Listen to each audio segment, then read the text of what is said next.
Hi guys, here's Paula, the crazy ozone lady, with another edition of the ozone news. So I will be presenting the newest, latest from the world of ozone therapy and ozone in general, but also oxygen and other oxidative areas. But before we start, let me announce the Ozone Convention. So in June of this year, so in less than a month, in around 3 weeks, there will be taking place a virtual ozone convention. So this is basically a bunch of doctors from the world of ozone therapy.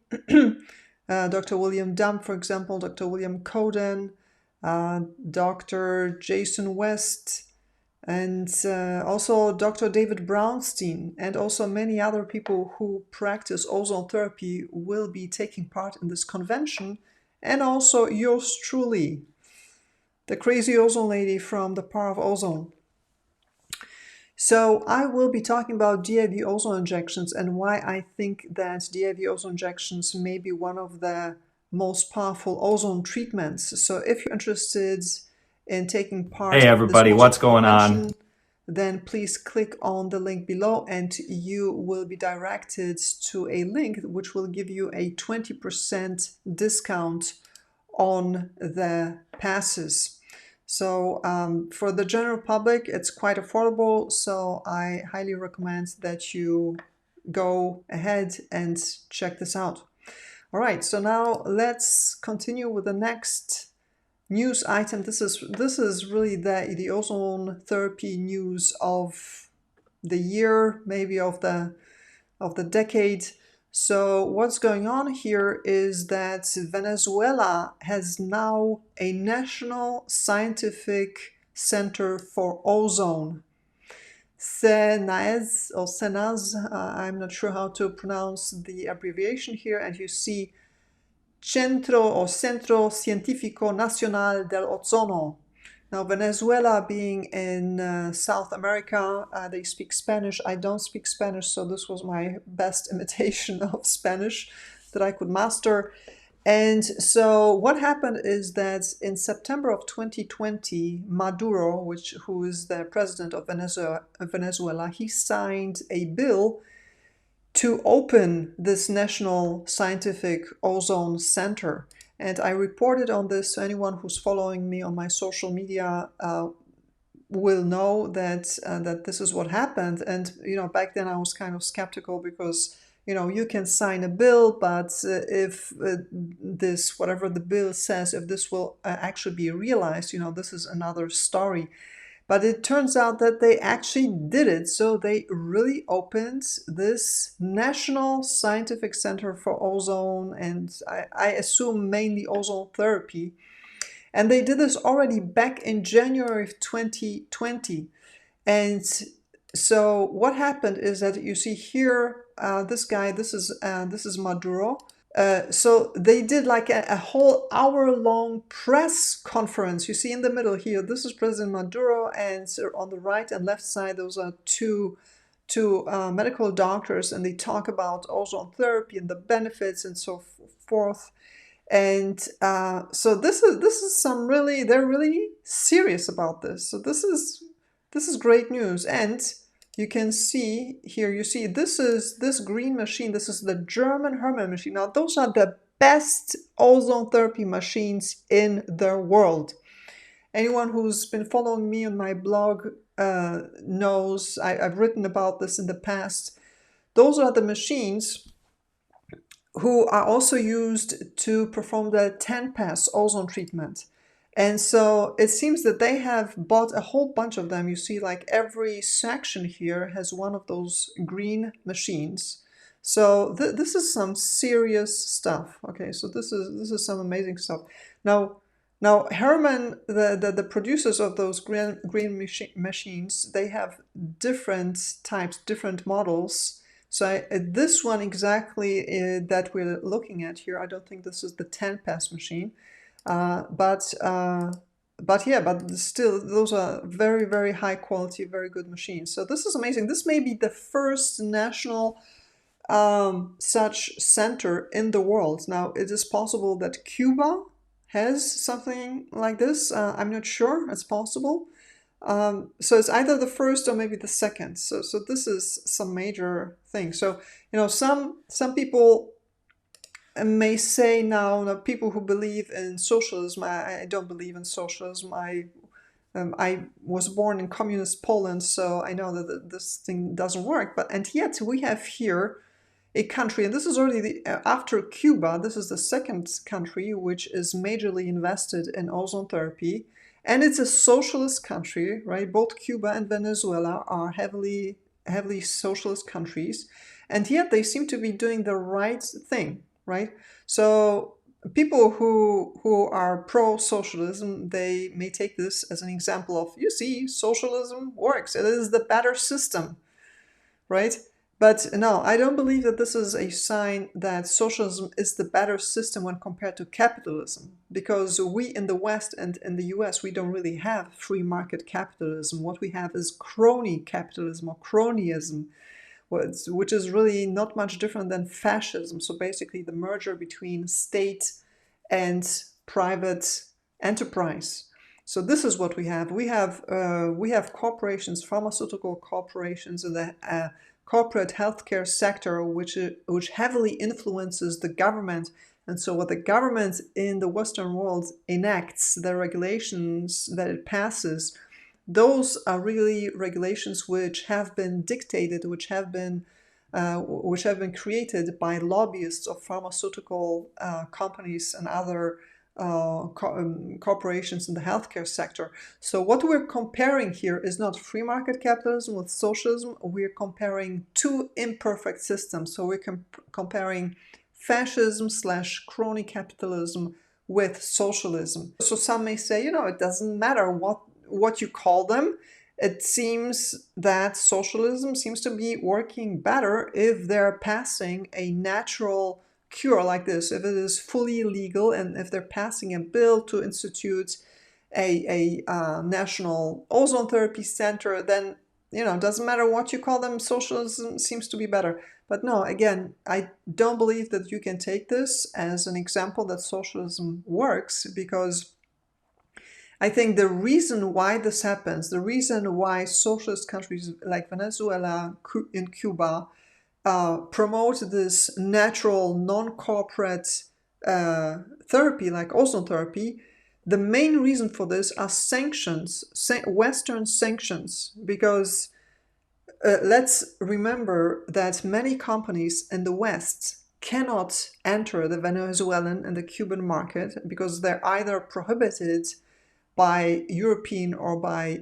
American legislators from doing this, or because there are similar sanctions in Venezuela and Cuba.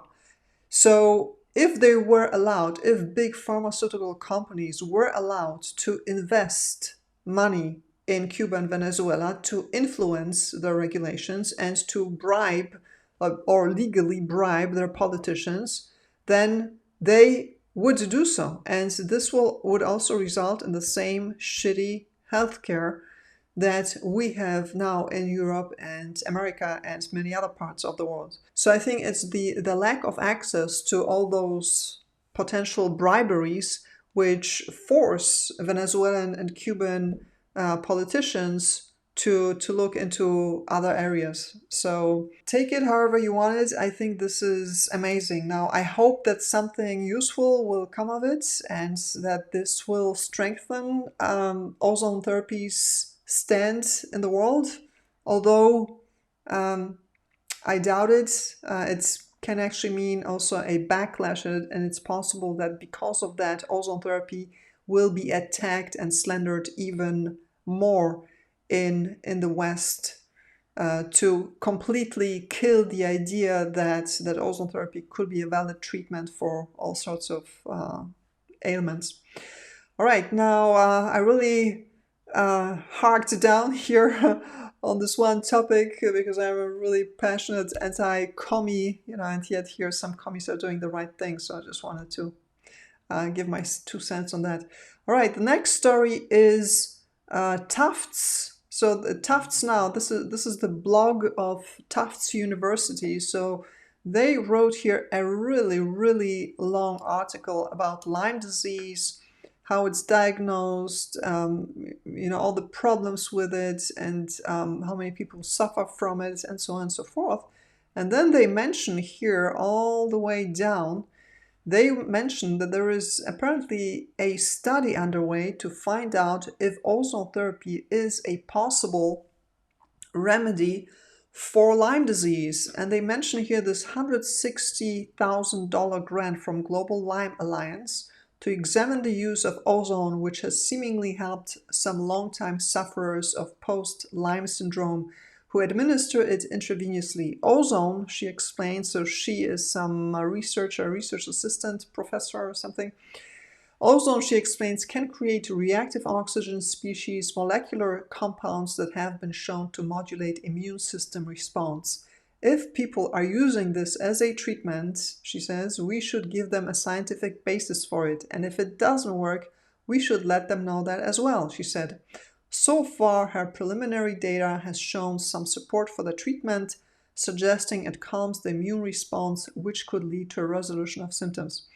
Now, let's hope that this is a real study and not just part of what I call warfare, or information warfare, because we know that certain studies are conducted and funded by pharmaceutical corporations and other special interests for the sole purpose of discrediting a certain therapy. So what happens is that, for example, if, let's say, Pfizer wants to make sure that people don't go out and look for some alternative cancer treatments, then it will actually, let's say for cancer treatment X, then it will fund a study to seemingly find out if cancer treatment X is a valid cancer treatment, but in reality they already know the conclusion to which that the study has to come, and then the study is designed in a way, and of course the researchers have vested interests, so that they come to the conclusion that no, therapy X is not a valid cancer treatment, and it is not better than the Pfizer product Y. And so this is really a way of basically eliminating the competition. So it is possible that something like this is happening here, but let's see. Let's keep an open mind. Maybe it is a real solid study with a good study design. So we will see. All right, the next story is, so this is here Vogue Italia, and they wrote a whole article about oxygen ozone therapy and beauty regimen. So they promote ozone therapy as a valid beauty regimen. So this is in the Italian edition of Vogue. So what you're seeing here is the Google translation.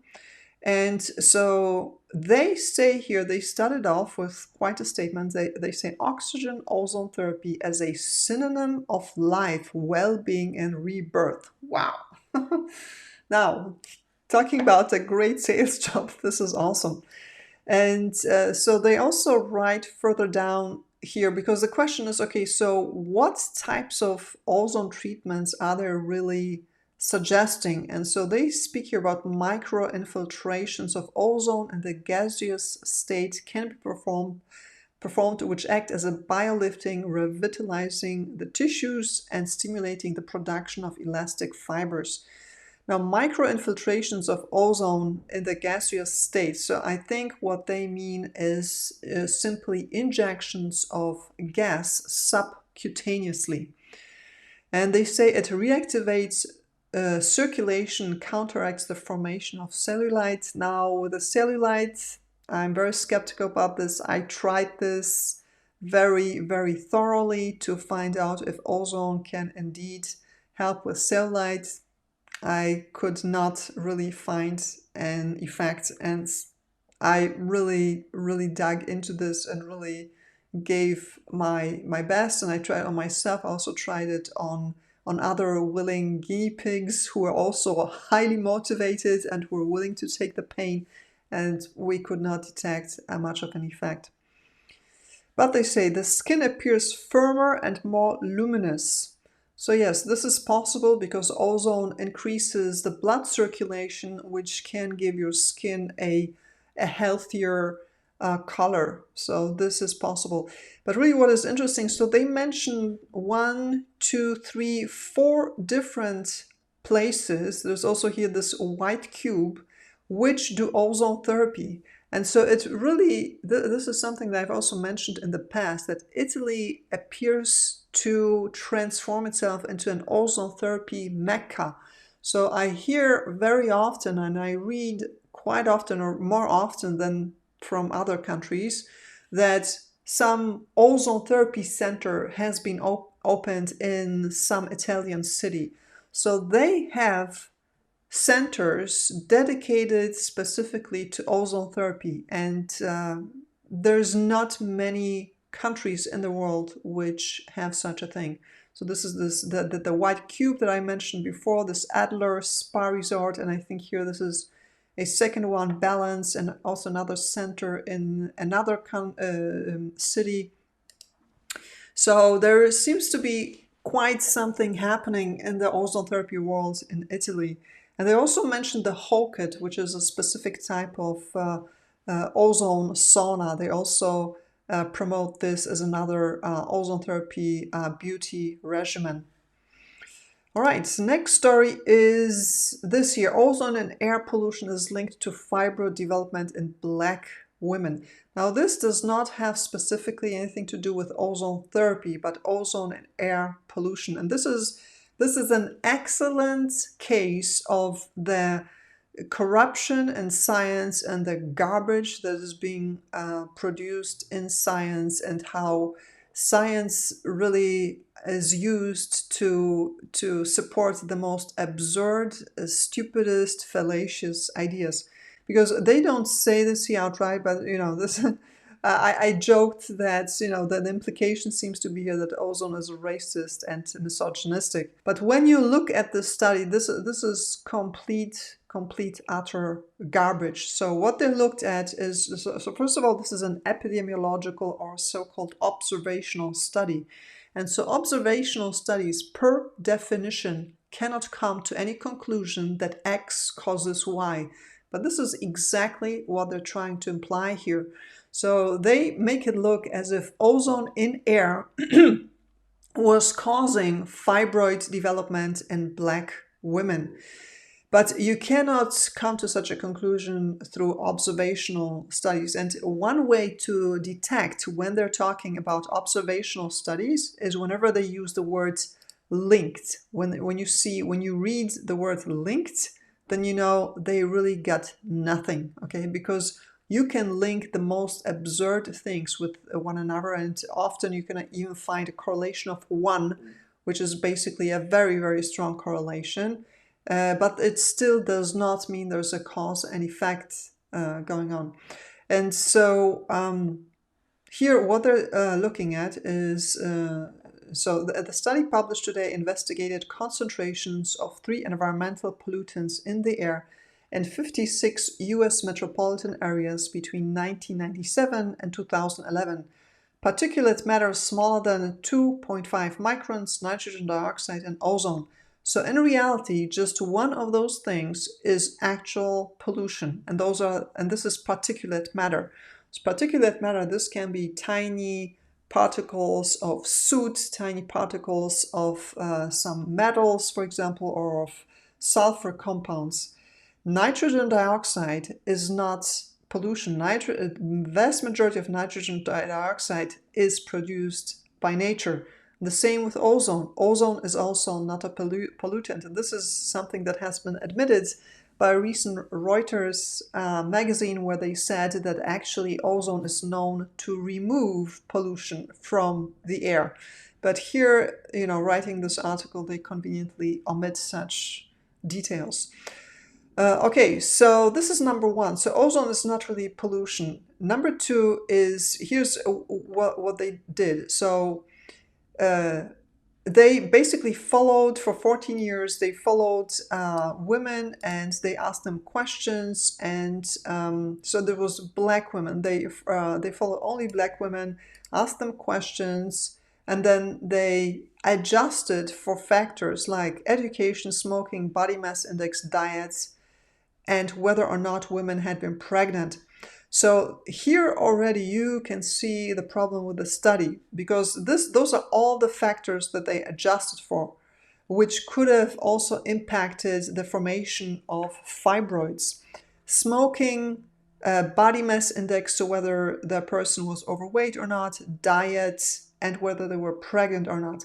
What they don't mention are things like, for example, environmental toxins. They did not adjust for factors whether, for example, the water that the women were exposed to, the tap water, had any toxins. This may play a role in fibroid formation. Another factor that may play a role, we don't know because they haven't looked at it, is maybe pharmaceutical drug use or some other drug use. Or maybe or for example, radiation in the area. It's possible that where the women lived, they were exposed to higher natural radiation or higher radiation from some other factors, from radon gas, for example, or radiation coming from nuclear tests, or I'm just here, I'm throwing some ideas what could have possibly caused fibroids. We may not really know what causes fibroids, and but it may be something that the researchers here haven't even taken into consideration. So this is just to point out a major problem with observational studies, all the possible other factors which may have played a role but weren't really investigated. And here another thing which makes me believe that this study is actually either fraudulent, so either they wrote something in the study that is just blatantly a lie, or maybe they did some really next level statistical acrobatics to get to the results that they claimed they did. Or maybe the author who wrote this article here didn't really understand the study. Now, I haven't bothered to look at the study myself. Just like epidemiological studies, I really don't bother looking at them. But here, see for yourself. So they say that the results that they arrived to showed that women who were exposed to the lowest levels of ozone, that they had a fibroid diagnosis in 31.4 cases per 1,000 women, as compared to 33.6 cases per 1,000 women in areas which had the highest levels of ozone. Now, how is this a 35% increased risk? I don't see here 35. If this would have been greater than a 30% increase, now 30% from 31.4, this is more than 10, right? This should have been more than 10 because this is a 35% increase. So if this was a 35 increase, then this number here should have been in the 40s. Okay, now we can actually calculate this exactly to find out. 31.4 times 1.35 to get the 35%. So if this was a 35% increase, the number of cases of fibroid diagnoses in the group who were exposed to high levels of ozone should have been 42.39. But this is not what we're getting here. We're getting here 33.6. So they have done here some major number manipulation or some major statistical acrobatics to how to come to this 35% increased risk, because this does not make any sense, as I have shown you. Like, I don't see this is not a 35% increase from 31.4 to 33.6. All right, this is a 7% increase. Let's calculate this one more time. 31.4 times 107, and we arrive at 33.6. All right, so this is a 7% increase, not 35% increase. And even then, you see the difference is so minimal. Like, you should not really base your decisions of where you're going to move, whether you move to a high ozone area or to a low ozone area, based on this type of numbers and based on this type of bunk science.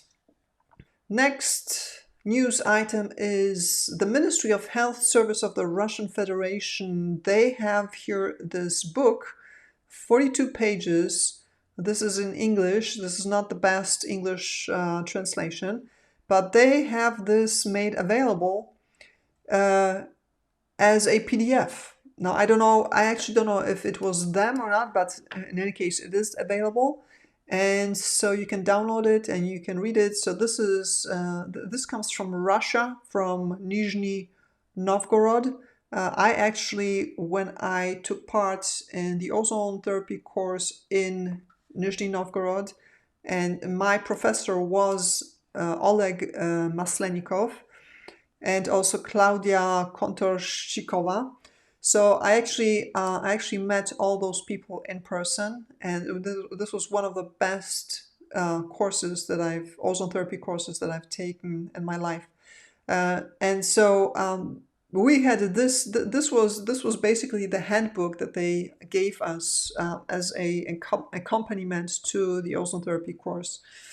So this is quite a useful document. All right, next piece of news, a testimonial. So James, who I interviewed, had a really bad bladder infection, which would not respond to antibiotics, which would not respond to any natural treatments. And as a last resort, he then went for bladder irrigation. So what he did is he ozonated water, he inserted a catheter into his bladder, and then he injected the ozonated water through the catheter. And the response was immediate and fantastic. So one of the worst symptoms that he had because of this bladder infection was insomnia. So he had to get up sometimes more than 10 times per night to go to the bathroom, and the result was that he was completely exhausted during the day because he would just not catch any sleep during the night. And so right after doing the first bladder irrigation, he was finally able to sleep through the night.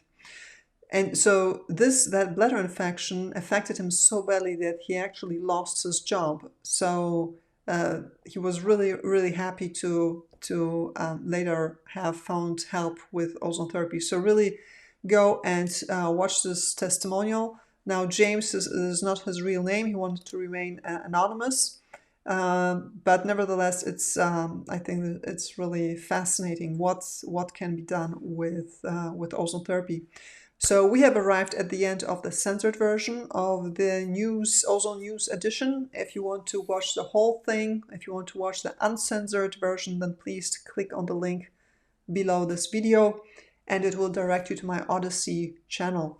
Thank you very much for watching. Please subscribe to my newsletter and see you in the next video. And please remember not to take anything I mentioned here as medical advice. Do not use the information to either diagnose, treat yourself, or prevent any disease. If you're sick, go and consult with your doctor. Thank you.